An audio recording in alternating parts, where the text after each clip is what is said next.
लेकिन पियर फराक वाली अगर हम कह दिली तो तोहके काहे को बदमान तोहके ना सोचे चाहिए। अगर हम उज्जर फराक बोल दिले होती तनी सलाह गल हो, लेकिन अब हम लहावा ले ली ना चलेंगे तो बड़ा मानीला हम कितना भैया अभी ना कहब कितना मानीला। सचहू में पंच लोग बैठल बाटे, हमारे भैया लोग बैठल बाटे, सचहू में इनके मानीला। और बताई भी कि अभी अभी आचार्य जी के हम घर से लौटे तो बड़ा प्यार है, बड़ा सम्मान है। बिरहा का मजा बिरहा से, और बड़ा नेक विरहा बहल, बड़ी अच्छी प्रसंग। नवरात्र की शुरुआत के विषय में बतावल गल, राम ने आंख चढ़ा करके दिया। हम महल लइका रही जा, मानने तमाम कलाकार हैं, उधर कवि जी लोग बैठे हैं। मैं सभी कवि कलाकार साथियों का अभिनंदन करता हूं। वो समय कुल आज का धुन एक तरफ हाई धुन रखा का देख रहे तो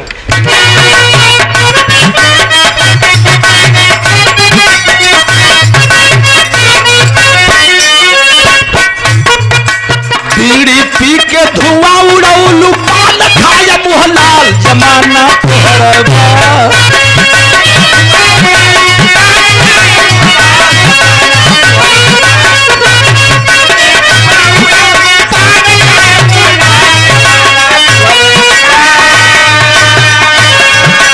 बीड़ी पी के धुआं उड़ौलू पान खाया मुहलाल जमाना तोहरैबा बगल बगल में जमाना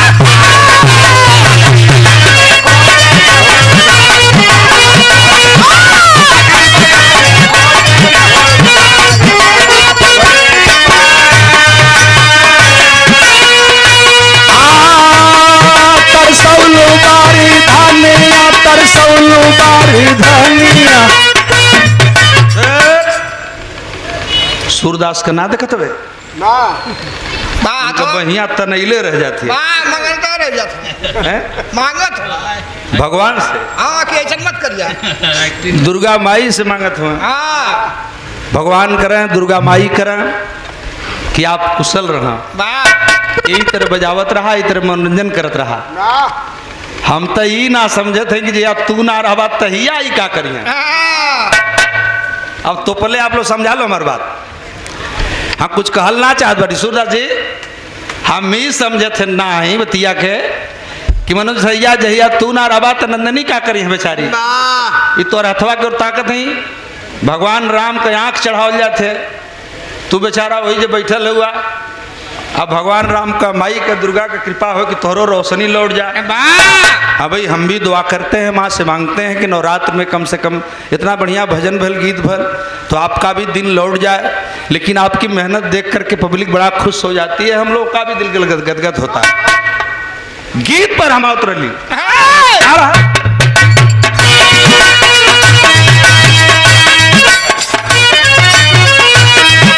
सूतल रहली सपने एक देखली महू सहारी बदल गई।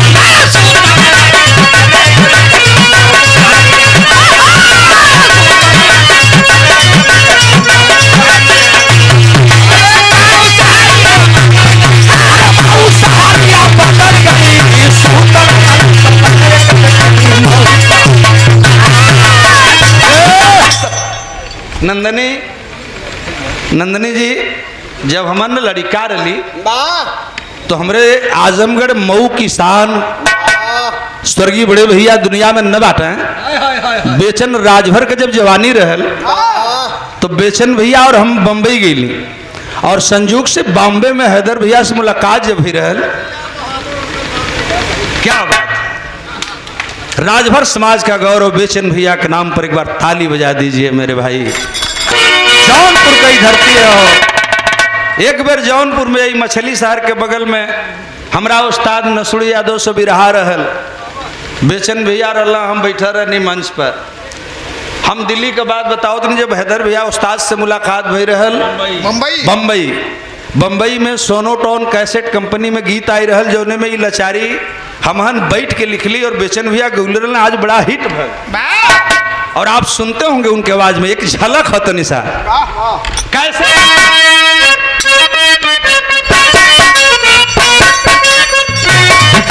सूतल सूतल रहली सपने एक देखली मऊसा जे बदल गई।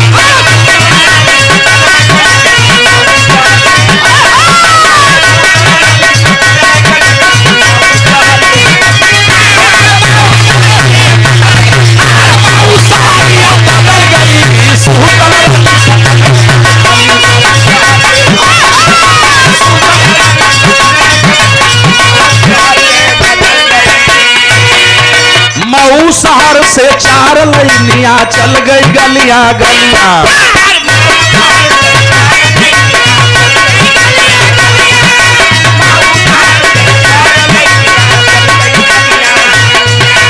आजमगढ़ गाजीपुर भटनी चली गई एक बलिया। गाजीपुर भटनी चली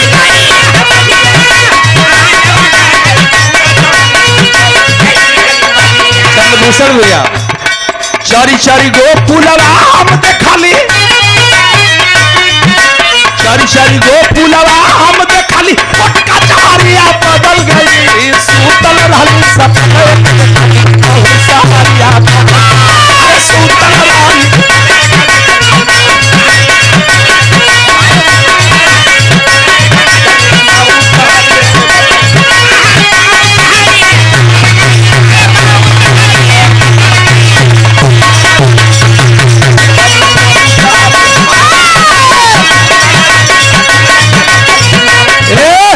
वही में सुमित्रा हम एक गीत गौले रही पूरा बिरहा जगत में जे सुने वाला है माई दुर्गा झूठ न बोलावा।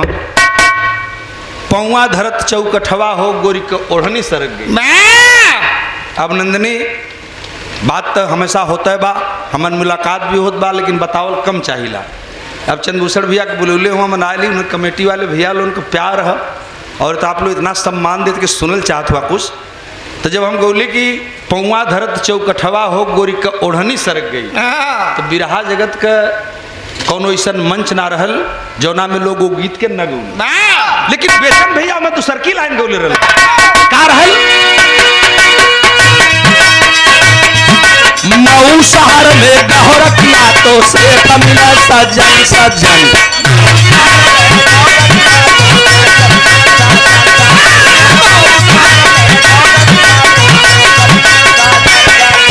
बड़े लोग को कहो न चलावे महल बनाए कंचन कंचन।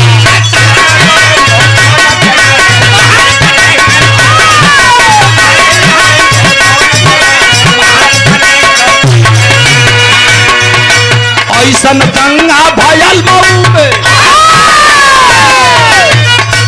वैसा प्रेम की नगरी और ऐसा हुआ। ऐसन दंगा भयल मऊ में चलवा लइलिया उखड़ गई। सूतल रहली सपने मऊसा हरिया अरे सूतल।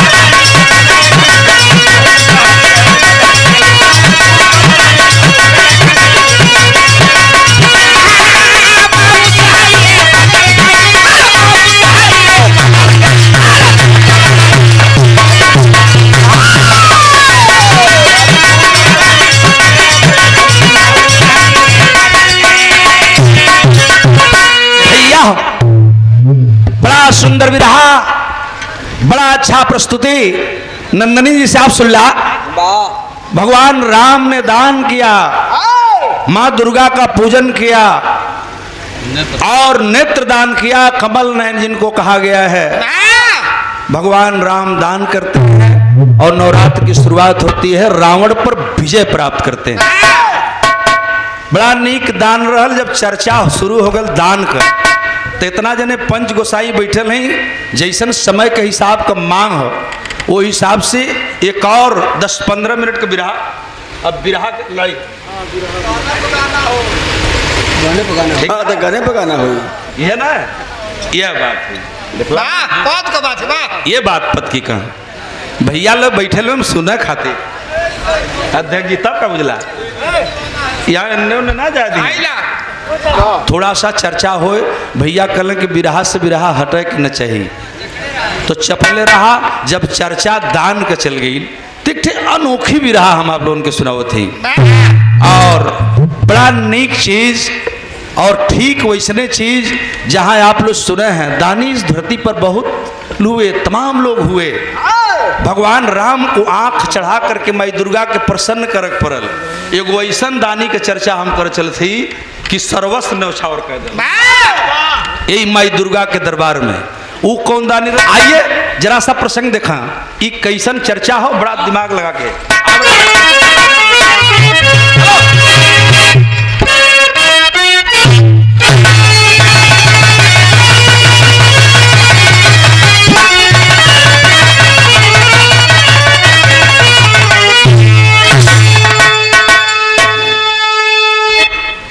अरे मरे राम रे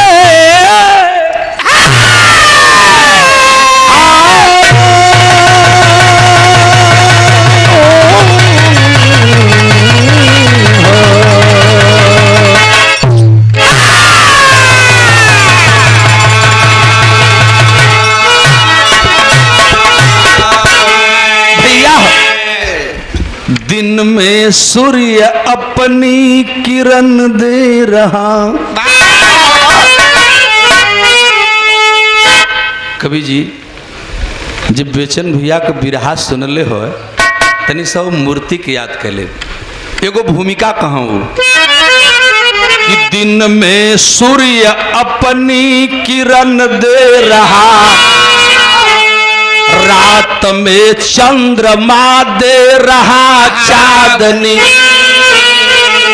युग युगांतर से झोंका पवन दे रहा, हमको खाने को सब कुछ दिया मेदनी, कर्णदानी की शोहरत सुने विक्रमा, रोज सोना ही सोना वो देता रहा, रोज सोना कहाँ से वो पाता रहा, आस कर का भटकता जो बेटा रहा।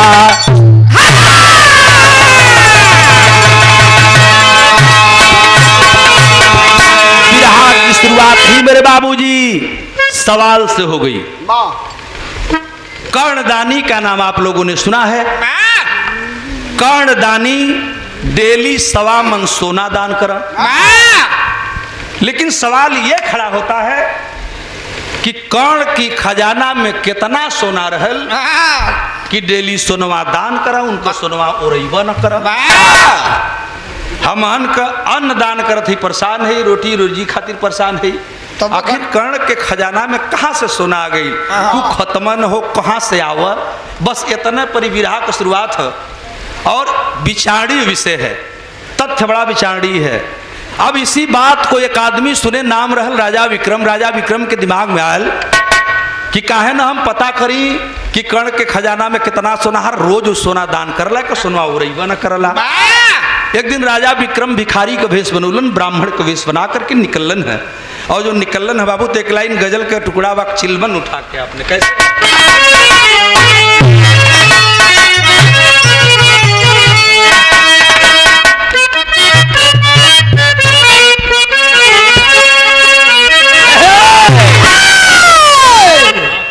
बड़ा नीक वाली है कि इसके नबी को इश्क का।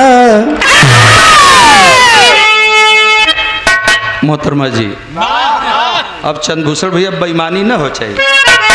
अब एक मतलब थोड़ा है कि आचार्य जी लम्मा से आल हम तो पक्षपात हो, हम गिनले हैं, चिन्हत रही हैं सबके। हाँ, मत भुला लो मत, हम में गौया ना है, हम सबका चिन्हत रही हैं। घर में से नाम आवत, बम्बई से आवत। अरे इसके नबी को इश्क का, अरे इसके नबी को इश्क का अरे जीना बना लिया।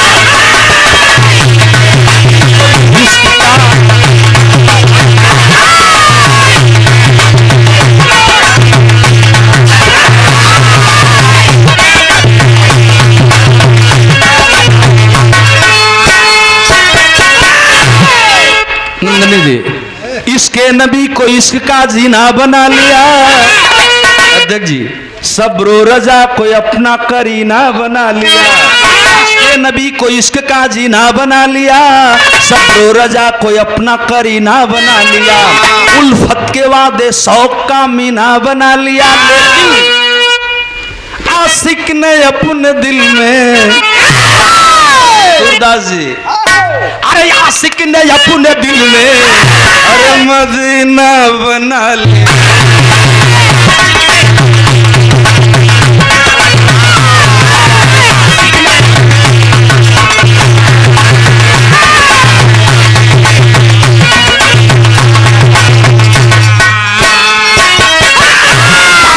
चल के दानी ने, अरे दानों से चल के दानी ने अरे करतब दिखा दिया।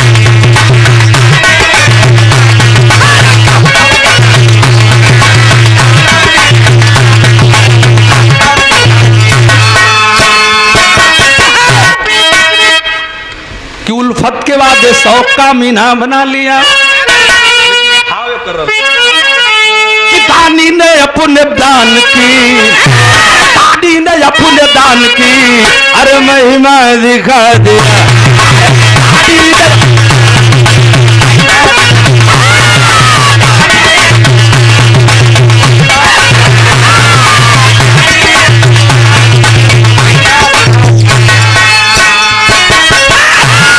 भैया वाली सर लग गई।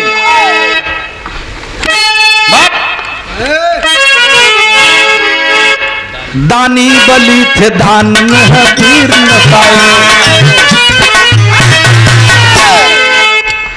दानी के लिए राजा हरिश्चंद्र बिकाए। माता ने अपने लाल को सीने से लगाया। दानी की क्या होती महिमा यो करके दिखाया। एक रोज विक्रमा जी अपने मन में विचारे,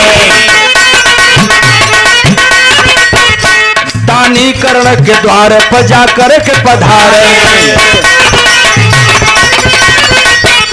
लाचार दीनहीन हूं ना कोई सहारा,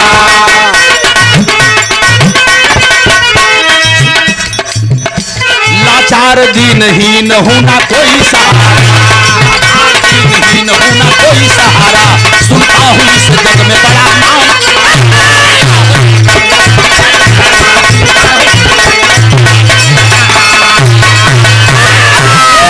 ब्राह्मण भिखारी का वेश बना करके और राजा विक्रम पहुंचे, कहे कि मैं अन्न दान करता हूं तो परेशान रहता हूं, और कर्ण डेली 1.25 मन सोना दान करता है। एकर सोनवा रखल कहां बा, कहां से रोज पावला की रोज दान करला, एकर जो ले पता न लगाई तो ले न मानब। भिखारी का वेश बना करके 4 बजे भोर में कर्ण के दरबार में पहुंच गिलन। और जब कर्ण के दरबार में बाबूजी पहुंचल बाटा तो कर्ण डेली की तरह थाल में सोना लेकर के और दानियों के सामने आकर के लाइन लगा दिया, दान करना शुरू कर दिया। बारी बारी से सबका दान जब पूरा हो गल, राजा विक्रम का नंबर आयल। मुस्कुरा पड़े राजा विक्रम, कहे कर्ण मैं तेरा सोना लेने नहीं आया हूं। और सुन ले, तू दानी बनता है न रे, तो मुझे हराम की कमाई नहीं चाहिए। मैं मेहनत करूं, उसकी मुझे मजदूरी मिले, मुझे ऐसी कोई चीज दे दे और मुझे मेरी तनख्वाह तय कर दे। ये लिए कि हम हराम का सोना लेवे ना आल है, सोनवा तोहर न चाहिए। कर्ण महाराज कहल कि सरकार सोनवा तो देला, कल तो हम सोनवा लेवा न करब। ब्राह्मण के भेष में हुआ राजा कर्ण महाराज एकदम गनगन गन कांपा लगना। कल ब्राह्मण देवता की लेवा काटू, कल कि तब देवा के होते ठे काम कैदा का कलन बिरहा का तर्ज लग गई।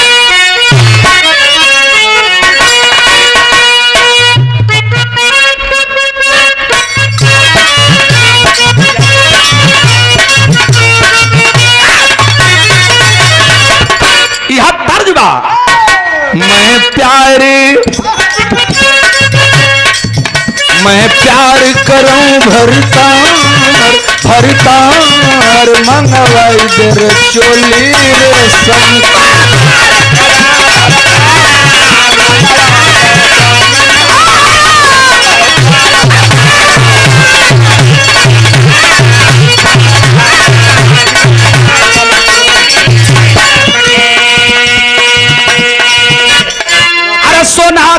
कैसे दनवा करे,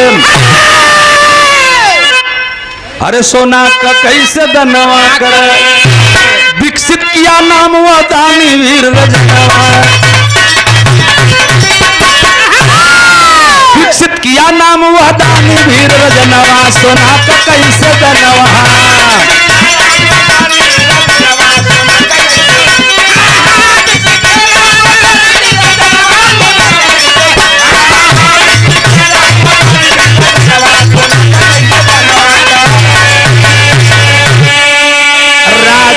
राजा विक्रम लठिया लेकर के शयन कक्ष पर पहरा देने लगे। दिमाग में युवतिया नाचत बा कि सोना का पता कैसे चली। तो एक दिन रात को रात्रि जागरण कर रहे थे, जैसे मई का दरबार बा, राजा विक्रम लाठी लेके पहरा देते हो। जब रतिया का 12 बजल ए पंचो, घड़ी का सुई जब 12 बजे उलस, तो राजा विक्रम देखत हो कि कर्ण महाराज अपनी बिस्तरा से उठ गए, और बिस्तरा से उठ करके और राजा विक्रम निगाह लगोले हो कि आगे जाते हो, कहाँ गई तो उनकी पीछे पीछे लग गई। बिरहा हमार बड़ी अजीब हो, तनी सब 5-7 मिनट में सुना है बात को। राजा विक्रम लुका के देखला कि कर्ण महाराज अपनी बिस्तरा से उठलन है रात का, आज चलन तो कौन तरज लग गई।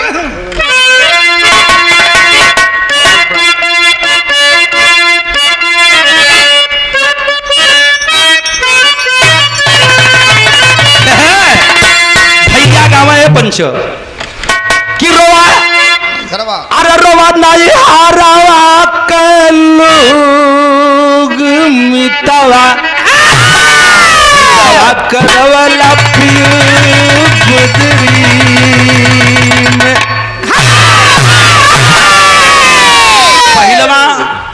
पहलवा जब मर्दी मर्दा बिरहा हो तो धून पर धून, तरज पर तरज, बिरहा पर बिरहा, ता डुप्लीकेट टिप्लीकेट चटलीकेट पचलीकेट छटलीकेट लोग यही के तनी से चलता हो जा कि आपने तगैला हरि मोर पुरवीर बनी जी, आपने तगैला हरि मोर पुरवीर बनी जी, हमरा से पूछऊ ना कहला ये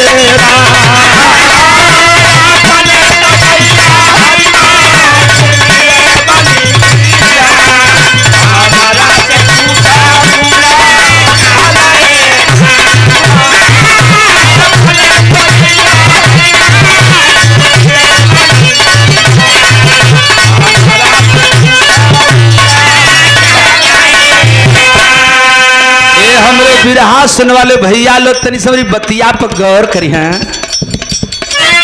एक दिन पहुंचा करण देवी का मंदिरिया,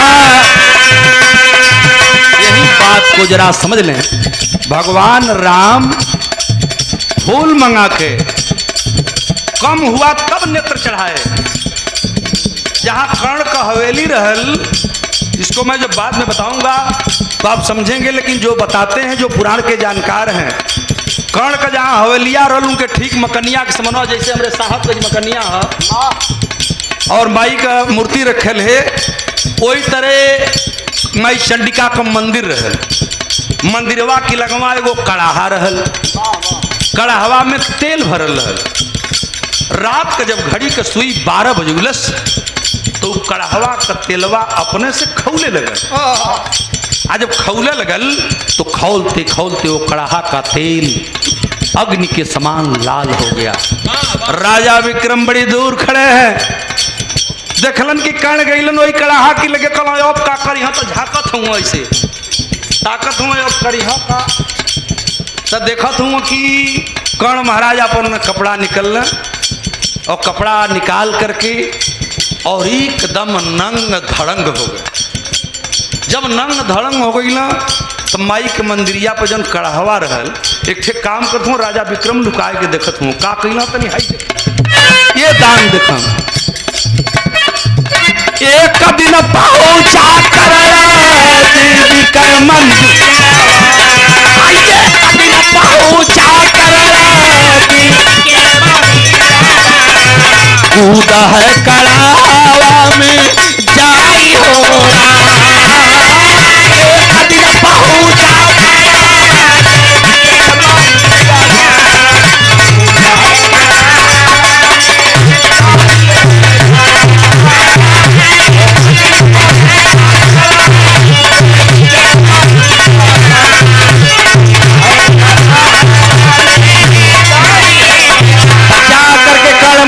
उस खौलते हुए कड़ाहे में कूद गए मेरे बाबूजी। आज जब खौलत कढ़ावा में कूद गई ना, पूरा मसिया पूरा बदनिया वही कढ़ावा में पक गई। आज जब पक गई तो राजा विक्रम छुप करके देख रहे हैं कि उस मंदिर में माई चंडिका के मूर्ति से एक चमत्कार भल।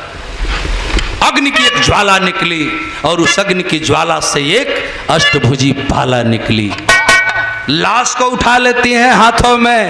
राजा विक्रम देखने लगे कि अब का करी। हाँ, आसनी मार के माई बैठ गई, आसनी मार के बैठल हैं, यही पर लाश रख ली और लाश रख करके माई चुन चुन के एक काम करे लगली कि पकने पपांस खाई जाइली मयारी, पकने पपांस खाई जाइली मयारी, जिंदा कैली सुधा टपा कारी हो रहा।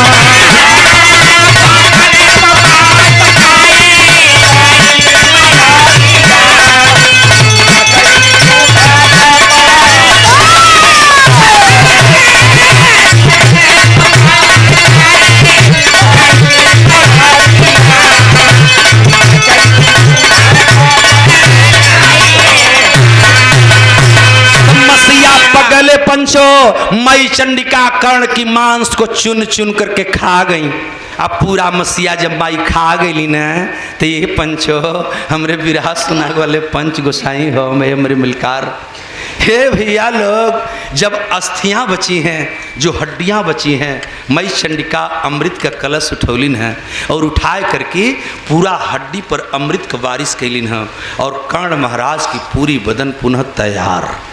राजा विक्रम अवाक हो गए, ये क्या मैं देख रहा हूँ।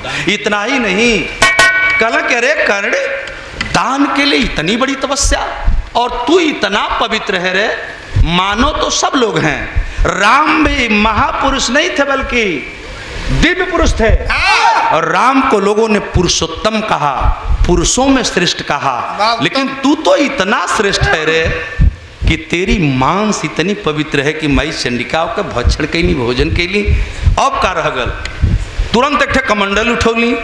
आ कमंडल उठाए करके कर्ण महाराज जब फिर तैयार भइल, ये पंचो सवा मन सोना निकाल करके उस कमंडल से माई चंडिका कर्ण को देती हैं और कर्ण लेकर के जाता है, दरबार में रखा और सुबह फिर 4 बजे भोर में दान के लिए लाइन लगा दिया। एक दिन ना ए भैया, एक दिन ना पंचो, 1 दिन 2 दिन 4 दिन 1 हफ्ता 10 दिन जब राजा विक्रम देखलन रोज का यह काम बा। कर्ण अपनी बदन को जलाता है, इसकी मांस को माँ भक्षण करती हैं और माई चंडिका के सोना देली तो ये दान करेला। यही से न कर सोनवा नहीं खे खत्म हो। अब तो दिमाग नाचे न लगल। राजा विक्रम कहलन कि मैं भी दानी ये भी दानी। अब यही जरा दिमाग लगाएंगे। राजा विक्रम कोई साधारण व्यक्ति नहीं थे, मैं परिचय दे रहा हूं आगे। वो कौन था आदमी? राजा विक्रम कहना कि मैं भी दानी ये भी दानी। फर्क ये है कि ये स्वर्ण दान करता है, मैं अन्न दान करता हूँ। मैं भूखे को प्यासे को अन्न दान करता हूँ। तो अगर मैं इसके दरबार में आ गया तो कुछ करके जाऊंगा। कर्ण को इतनी बड़ी मेहनत न करनी पड़े। राजा विक्रम के दिमाग लगल नाचे और ये चचा गईलन दरबार में। एक रात उपाय सोचे लगल ना, का करी का न करी, दिमाग नाचे लगल। जब दिमाग नाचे लगल, ये पंचो बाबूजी राजा विक्रम एक दिन एक उपाय लगा दिए। भक्ति की माया जाल इतनी तेज कर दिए कि कर्ण महाराज को गहरी नींद आ गई। आज जब कर्ण महाराज के गहरी नींद आ गई, 12 बजे निदिया टूटब न कई। आज जब नींद न टूटल तो माँ को भूख लगी है। राजा विक्रम स्वतः तैयार होने लगे। आज अपने तैयार होके कर्ण के रूप में अपने ही चल दिए कड़ाहा के पास और कर्ण महाराज गहरी नींद में सुतल हुन। भक्ति के जाल में भक्ति की माया जब फैलल तो कर्ण महाराज सो गए और राजा विक्रम माई के दरबार में जाए लगलन। जब जाए लगलन तो बिरहा का कौन तर लगल भैया?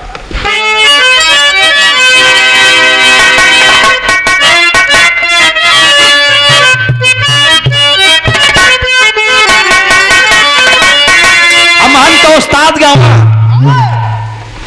कही दा भौजी भैया जी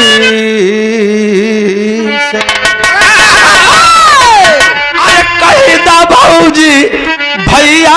से दे ही देता गवाना।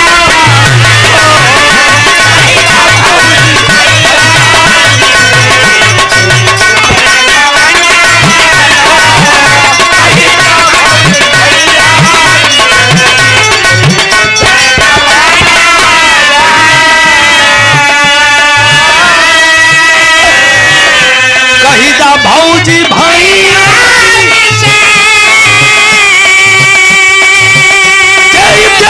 गवाना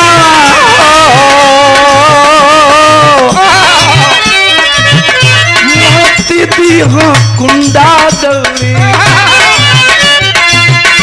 मोती दिहा कुंडा दौरी मती दिहा गवाना मोती दिहा कुंडा दौरी।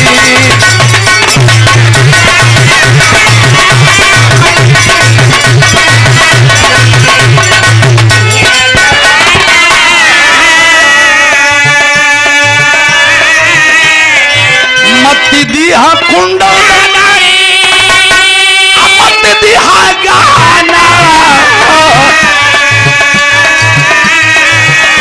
हुए गो समनिया रे दियो हुए गो समनिया रे दियो चौकिया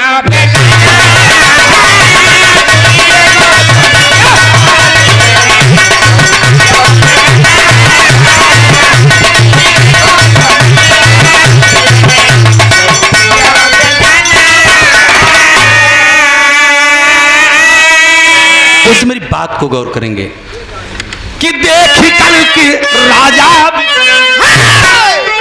अरे देख कर के राजा विक्रम सोच अपन माया देख कर के राजा विक्रम सोच अपन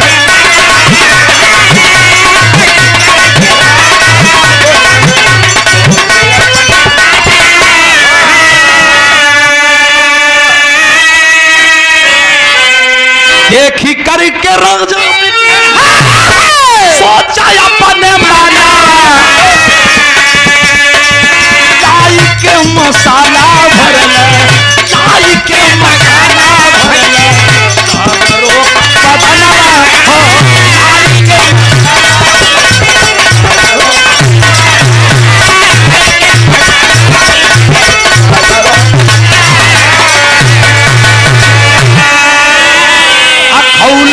कड़ाहो में कूद गई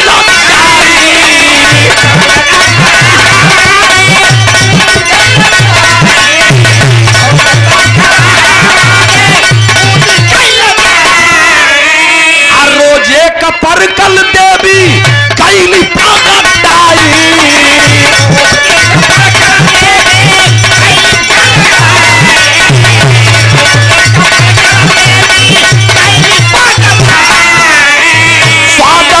मसिया हो खैली स्वाद वाली मसिया हो खैली देवी जवन छाना हो स्वाद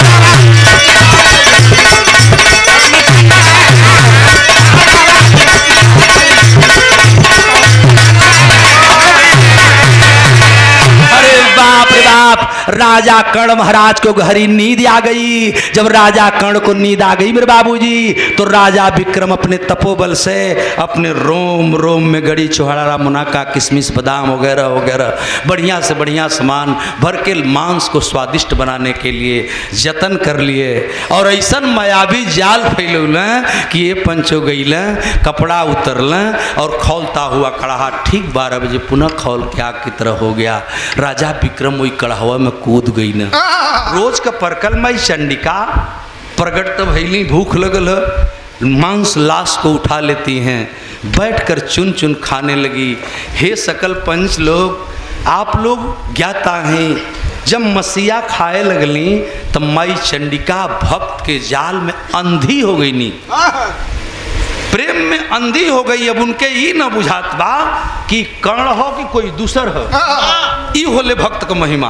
आ जब ये दिमाग में आयल तो बाबूजी इतना ना कैली, इतना ना कैली ये पंचो अमृत निकाल करके वर्षा करती हैं, जिंदा करती हैं। स्वर्णिम कमंडल उठाए के भक्ति के जाल में फंस करके माई चंडिका राजा विक्रम के कमंडलवा लेके खड़ा है। कहली बेटा रोज तो तुहार मसीहा हम खैबा करीला, आज का मसीहा तू खिला के हमें मस्त के दिले हो बेटा। एक काम करा, कुछ और चाहिए तो मांग ला। कर्ण महाराज के बदले राजा विक्रम गलो कहला कि लो हो लगत हमार काम हो गल। माई न समझत ही तो कहला कि माई बात बना देना कि माई रोज तो हमके सोनवा देवा करेलू, आखिर और हम का चाहिए, हमें सोनवा रोज दिल नहीं नहीं तुम जो चाहो आज मांग सकते हो। माँ चंडिका भक्त के जाल में एकदम मस्त हैं और एकदम मंत्र मुग्ध होकर के और प्रेम में अंधी होकर के माई चंडिका आवाज दिलिन कि बेटा जो चाहे सो मांग ले। तो राजा विक्रम कम थोड़े रहलन, उ टप दे वो काम कर दिलन। काम कहीं तनी हाई दे, खुश हो माँ तो दे दो, खुश हो माँ तो दे दो मुझको सोने का भंडार। खुशी खुशी हम दान चलाऊं, गुन गावे संसार।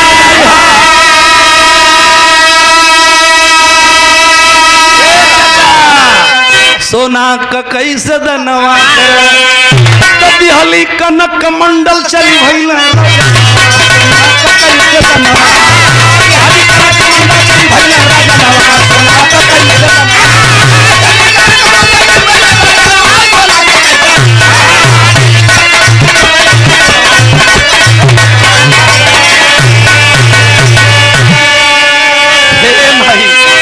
अगर कुछ देहल चाहत हो ना तो जौने कमंडलवा से सोनवा रोज देलू ना वह कमंडलवा काहे न दे दे तू। मई चंडिका न आगे सोचली न पीछे कमंडलवा दे दिली। राजा विक्रम ले गई ना भूसौला घर में तोप दिला, भूसौला घर में भूसवटिया में ले जाकर रखल। आ इन्ने जब भक्ति की जाल हटी तो कर्ण महाराज का नींद टूट गई। अखिया मेजत ये पंचो दौड़ करके माई चंडिका के मंदिरवा की तरफ गईलन। हाँ देखलन कि रोज कढ़ावा तो खौलत रहल, आज कढ़ावा शांत बा। एकर का मतलब बा, बात को समझ नहीं पाया कर्ण और बाबूजी कपड़े को निकाल लिया और वस्त्र निकाल करके कर्ण महाराज कूदे के तैयारी कर दिलन। अब देखा फिर भक्त का जाल, अब जब कूदे के तैयारी कर दिल तो ये पंचो अब माई मसीहा खा के गई रहनी। अब इन तब मंदिर में मांस का भक्षण करके माँ चंडिका गई हैं। दरवाजे पर अपने दूसरे भक्त को दूसरी बार देखती हैं तो बिरहा गजब हो गए पंचो। का भले बेटा तनी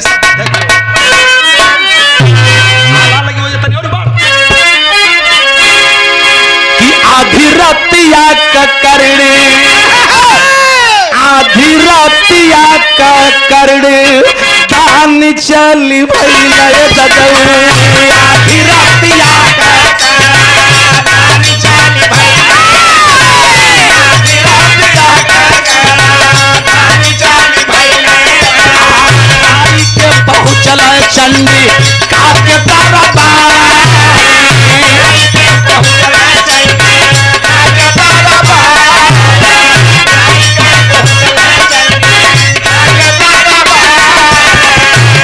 करके देवी तुरई बोलाली बचनिया ये बेटा,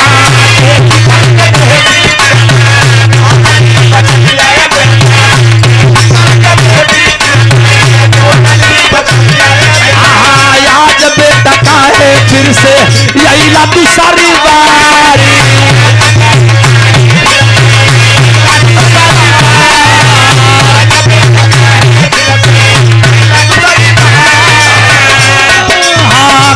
होई गईली तुरते कान का नजरिया ये पंचो,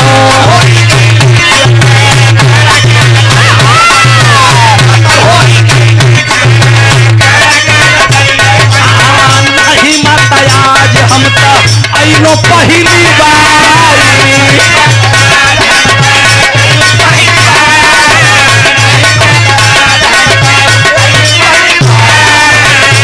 झरा बरसला यखिया से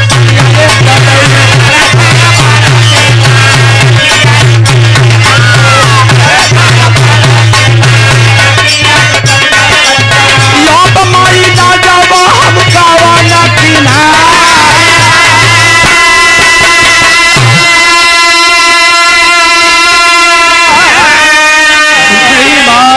नहीं माँ नहीं माँ,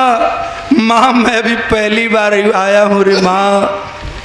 आप कह रही हो कि दूसरी बार आए हो। मई चंडिका बोलत हई, हई शक्ति के भाव देखो। भक्त की भक्ति में इतनी शक्ति कि आज माई चंडिका बोलत है कि रे बेटा अगर तू पहली बार आया है रे तो तेरे पहले कौन आया था। अब कर्ण भी अवाक हुआ, माई भी अवाक हुई कि कौनो आदमी हमरा पहले आके लगत बा सोना लेके चल गई, ऐसा कैसे हो सकेला। तो अगर ऐसा हो गया तो कोई साधारण व्यक्ति नहीं किया होगा, या तो कोई बहुत बड़ा दानी होगा, या तो कोई बहुत बड़ा भक्त होगा। लेकिन एक और माई सकते में है और एक और राजा कर्ण सकते में हुआ। रोने लगा कर्ण और रो करके एक बात कहने लगा। जानते हैं क्या कहने लगा? कि झरा झरा बरसैला अखिया से पानी, अरे अब माई लगबा हम कवन किनारे,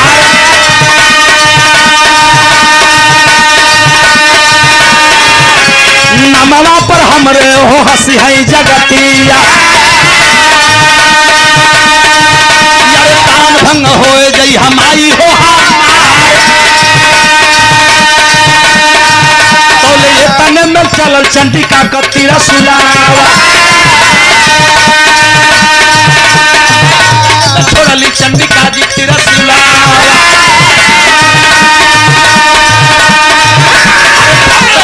हवा में लहलाई सावा,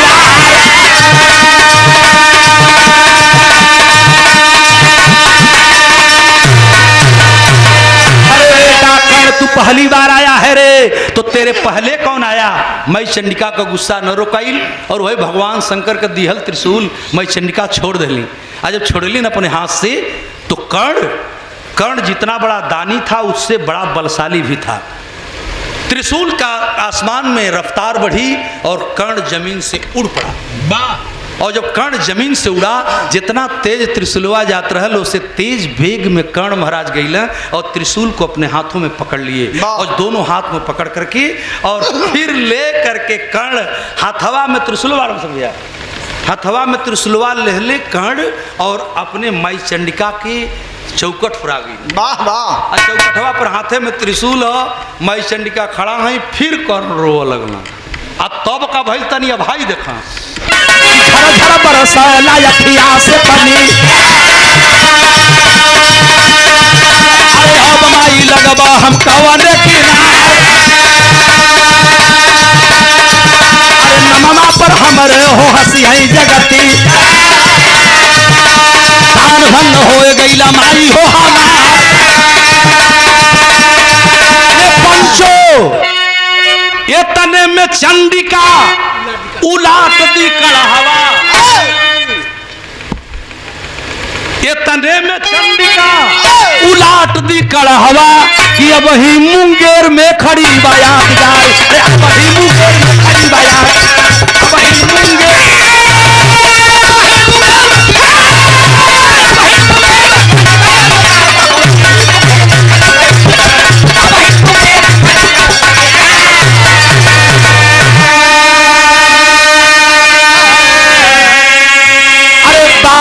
माँ चंडिका मेरे बाबूजी वही कड़हवा के कली कर्ण तू इसीलिए न रो रहा है पगला कि हमरे रहते तोर बेइज्जती हो गल। लोग तोरे नाम पर हंसी हैं कि सोना का बड़का दानी बनत रहा, महादानी बनत रहा, इनका दान प्रतिज्ञा अधूरी रह गई। तो ले आज के बाद न ये कड़ाहा रहेगा न तो मैं रहूंगी। ए पंचो एगो किताबी का लिखल बताओ तनी, अबे बताए जाते हैं हम बिरहा का आखिरी हो गल हमारे लिखल बा कि माई चंडिका कड़हवा के उलाट दहले गुस्सा में आकर के लो आज न ये कड़ाहा रहेगा न तो आज के बाद मैं इस मंदिर में रहूंगी। और उसी दिन माँ चंडिका आधी रात को कर्ण के सामने माँ चंडिका वह मंदिर छोड़ के परा गई। वह मंदिर और वो कड़ाहा बिहार में एक जनपद पड़ता है मुंगेर। मुंगेर जिला में जहाँ कर्ण की खंडहर बताई जाती है 7 किलोमीटर उत्तर पहाड़ी पर बा। एक दिन के बाद बस पंचो अब अपने लोग के बीच में ही तो बतावत ही। धनबाद हमार बिराहर हल कलकत्ता गावे जात रही जा संजोग से हमने इसको प्रमाणित करने के लिए।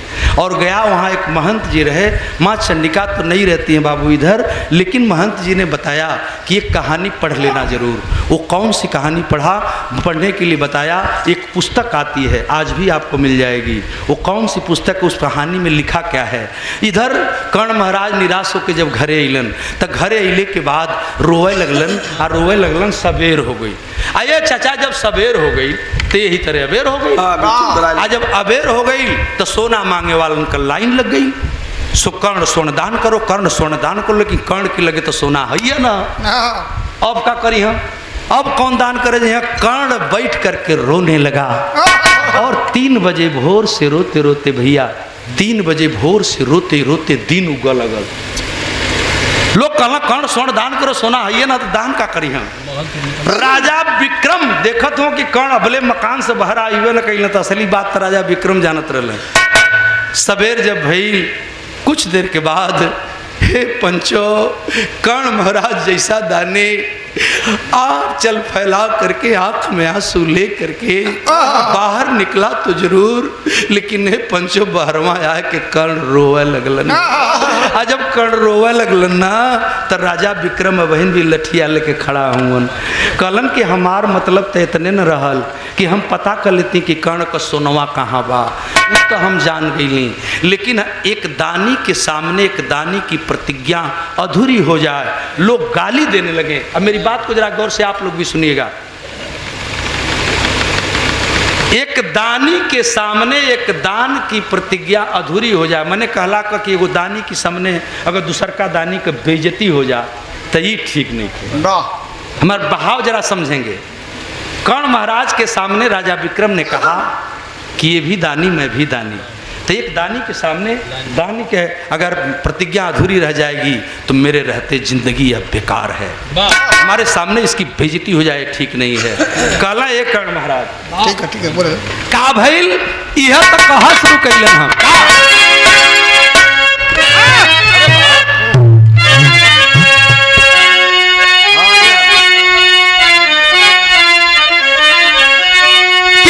जब भोरवाय राम भइल, जब भोरवाय राम भइल, जब भोरवा तब भिक्षुक करैला गोहरवा भइल। जब भोरा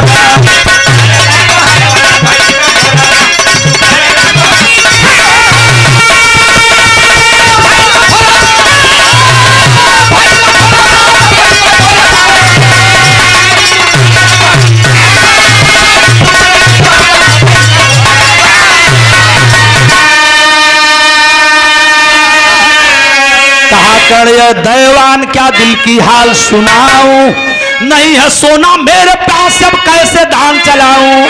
नहीं खे जीवन का सहारा भयल जब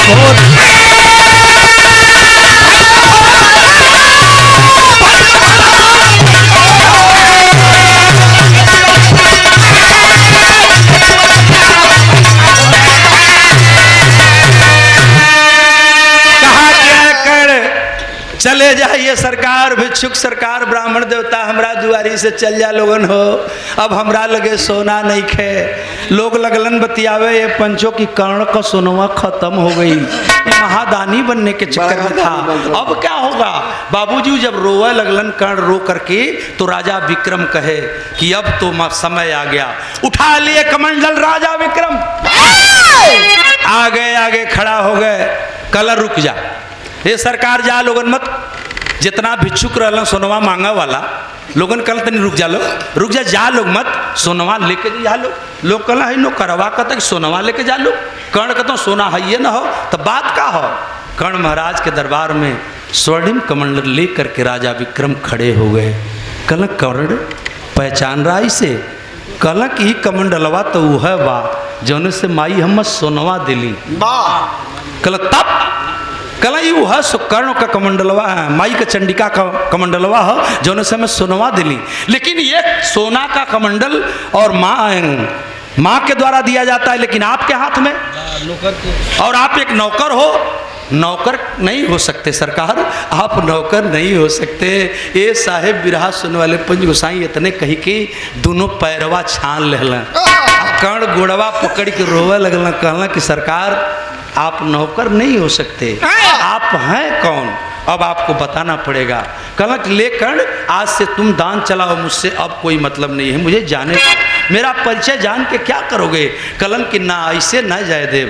तब पूछलन जब कर्ण तो वो अपन असली नाम बतौलन हो। अब का बतौलन है तनी से देखा। नाम आपका क्या है? तब विक्रमादित्य बतला। पैरों पर गिर गया काला तो लहला लाज बचाई। सेवा कैला बनी नौकरवा भयल जब हो।